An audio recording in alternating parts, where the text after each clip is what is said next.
The British tabloids' favourite diet, eating their own words. You know, it's honestly amazing how fast the British tabloid press can go from chest-thumping certainty to eating humble pie. Except, of course, they never admit they're actually eating it. Instead, they choke it down, wash it all down with a bit of spin, and then serve it right back to their readers as if, well, they meant to do that all along. And this week, ladies and gentlemen, we've got ourselves a proper masterclass in media self-contradiction, brought to you by none other than the Daily Mail, Britain's proudest producer of royal fiction masquerading as journalism. Note, there were no mentions of Meghan Markle in this chapter, so no replacements were necessary. You see, the Daily Mail thought they'd finally landed their dream headline, the one they've been waiting for since, 2020, when Harry and Meghan Sussex left the UK. They reported with great glee and their usual exclusive insider authority that Netflix had finally dumped the Sussexes. Cue the cheers from their comment section and the smug nods from their loyal anti-Meghan crowd. But then, reality came knocking. And honestly, reality is rarely kind to tabloid fantasies. Because just days later, the very same Daily Mail published another headline, announcing that Harry and Meghan had, wait for it, signed a brand new multi-year Netflix deal. Not just renewed, but expanded. And suddenly the Mail went from they're finished to, oh well, it's just a downgrade, nothing to see here. You couldn't make it up. Except, well, they do. The contradiction that blew up in their face. Let's be very clear here. The Daily Mail didn't just get it slightly wrong. No, they reported the absolute opposite of what actually happened. They claimed the relationship between the Sussexes and Netflix was over, citing their mysterious Netflix insiders.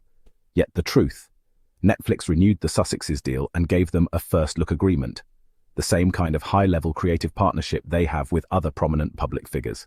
That's not a downgrade, that's not a punishment, that's not Netflix cutting their losses. It's a major vote of confidence. The funniest part?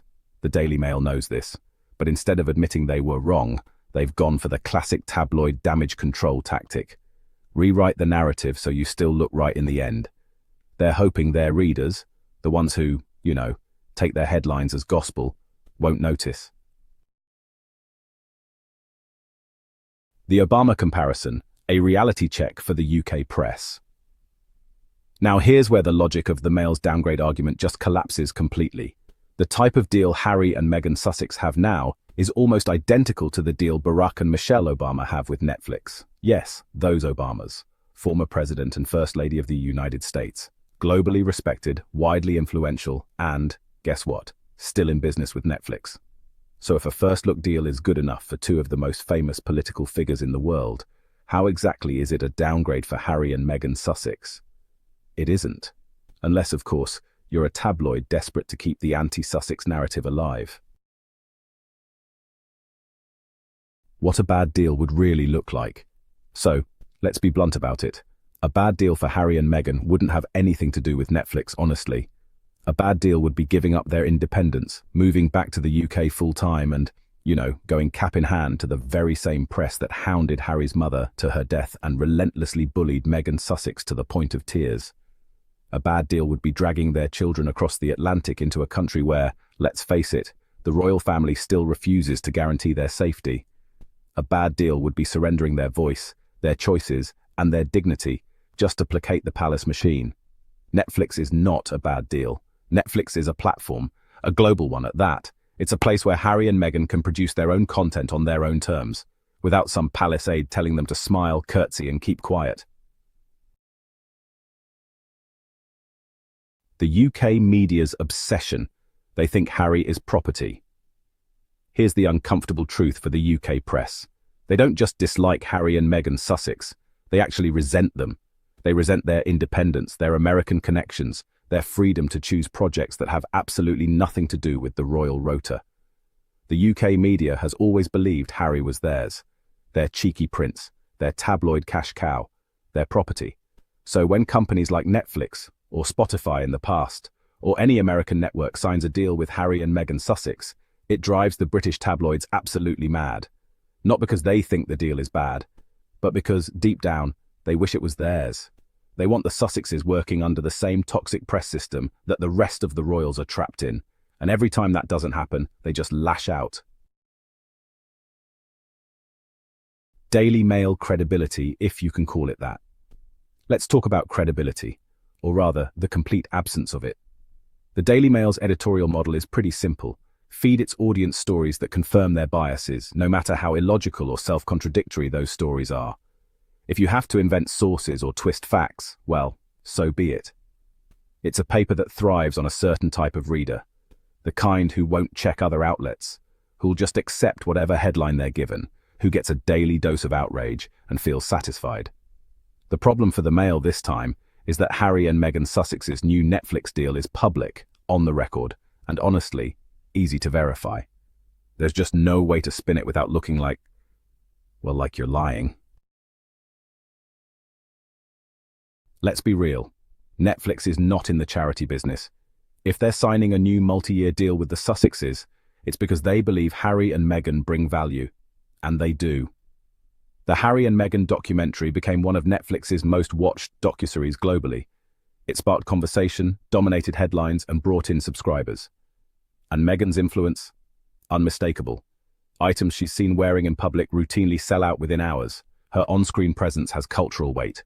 For Netflix, this isn't about making the tabloids happy. It's about making content that works. And Harry and Meghan work.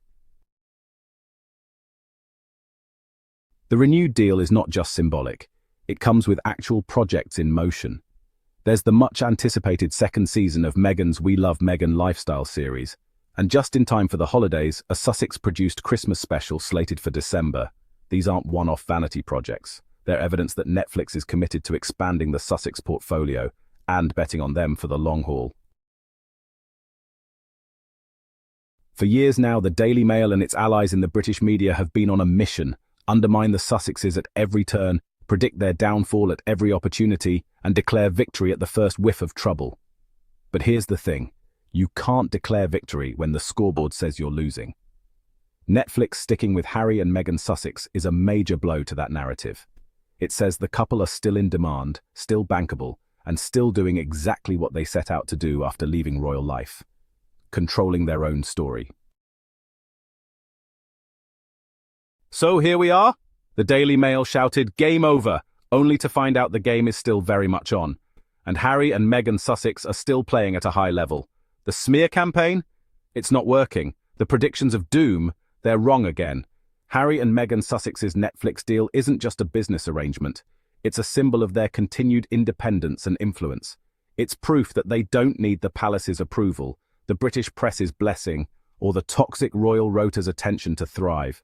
And to King Charles, to Prince William, and to the royal machine that quietly benefits from these smear campaigns, here's a thought.